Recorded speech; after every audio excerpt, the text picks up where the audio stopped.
खेकडा भाजी तर अतिशय सोपीच, म्हणजे कोणी कुठेही बनवू शकतं. खरी चव सिंहगडावरची त्याच्या चटणीमध्ये.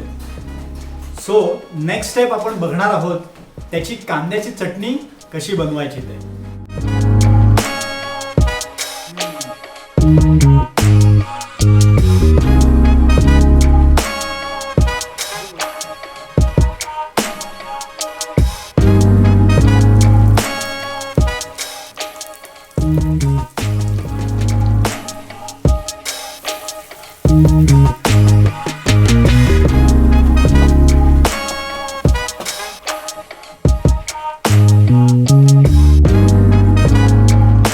टाकल्यानंतर त्याच्यामध्ये जे आपण मीठ आणि तिखट घालतो त्याच्यामुळे कांद्याला स्वतःचं पाणी सुटतं. सो जर का तुम्ही पाणी घातलं तर तुमचं भजं कुरकुरीत होणार नाही.